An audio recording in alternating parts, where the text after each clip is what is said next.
Okay, let's get started. Hello, everybody. I am Daisha Beelan.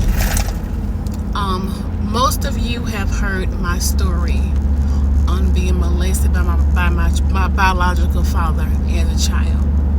Of course, it went on for years. I told, and he did go to prison. I'm leaving my mom's house now, and I finally had that conversation with her that I needed to have with her for many, many years. I just didn't think that she could take my truth. I didn't think that if I told her the extent of my childhood, I didn't think that she could take it. And I did not want her to blame herself. I'm leaving her house now. I asked God to help me to tell her, and I finally told her because I did not want her to hear it from anybody else.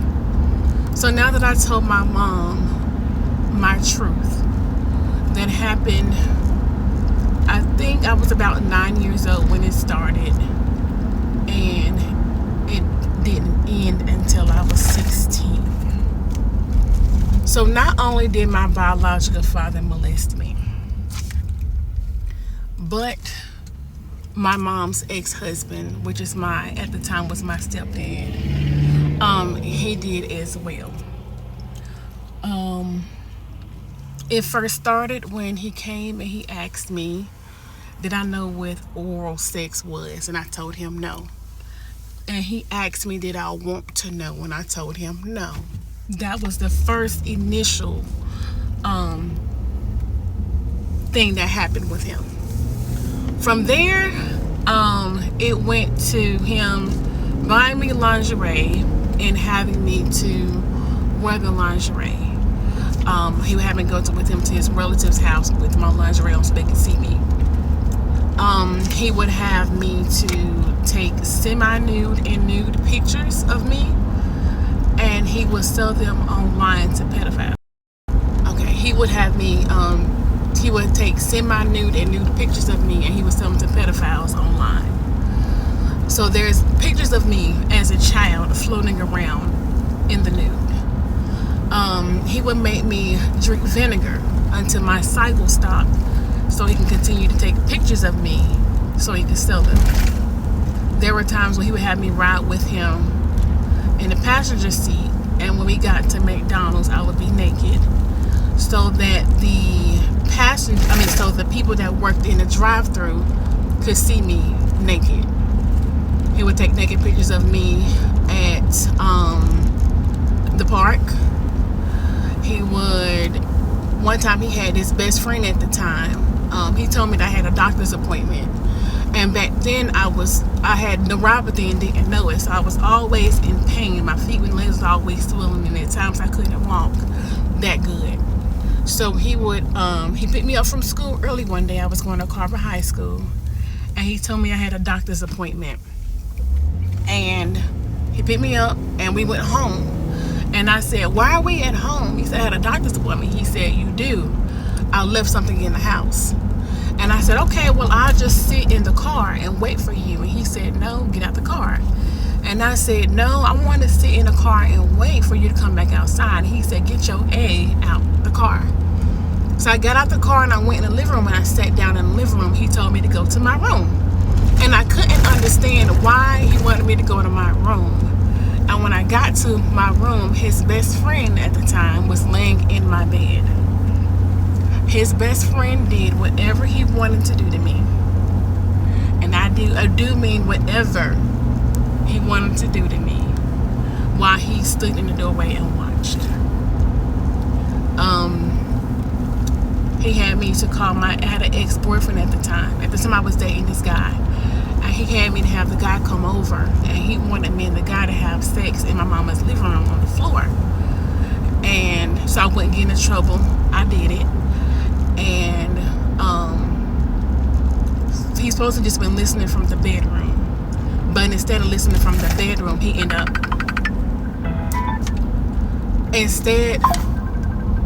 instead of listening from the bedroom, he ended up coming down the hallway, and then from the hallway he ended up standing over us, watching us have sex. And it was the most uncomfortable feeling. And when we tried to stop, he wouldn't let us stop. There was so many things that he made me do. One day he told me, watch, I can get you in trouble. I can get you in trouble. And I didn't even do anything. And he told my mom that I had not been listening. And my mama believed him, and I got in trouble. And he was like, see, I told you I can get you in trouble. And as a child, you're thinking, oh my gosh, okay. But I knew my mom would believe me. That was never the issue. I knew she would believe me because she believed me when I told her what my dad. When I told my mom what my dad did to me, I knew she believed me.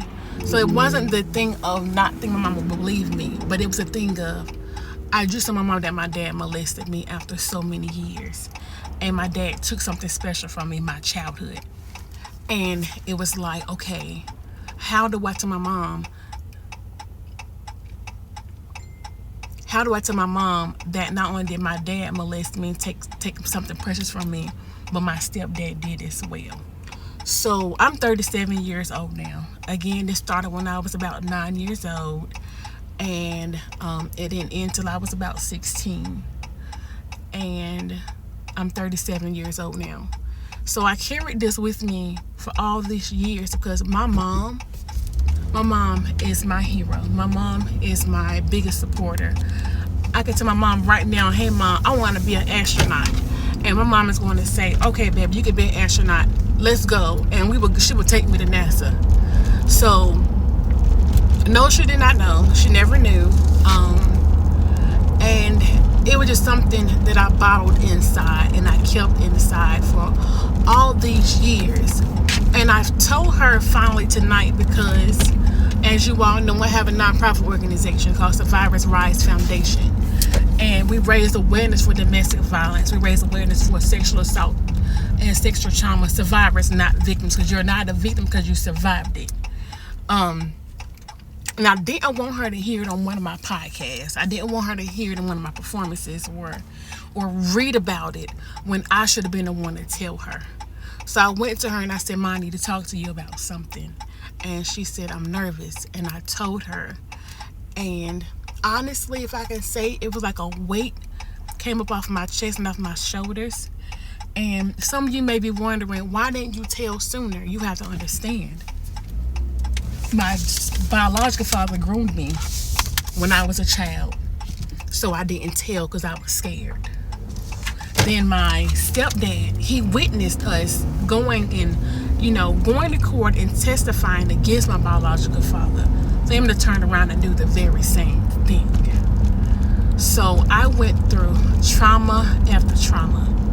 I went through heartache after heartache. And it was like the ones that's supposed to protect me end up being the ones that took from me. But I'm no longer letting anybody take anything from me. I took my peace back. I took my joy back, and I refuse to keep silent about something that tried to break me. I refuse to keep quiet and keep silent about something that can help somebody else. So yes, I came clean and I told my truth, and that is my truth. But it made me stronger. It made me look at things from a different perspective. It made me appreciate life more. It made me have a greater, I don't know what the word I'm looking for, but it made me really appreciate life because if y'all understand,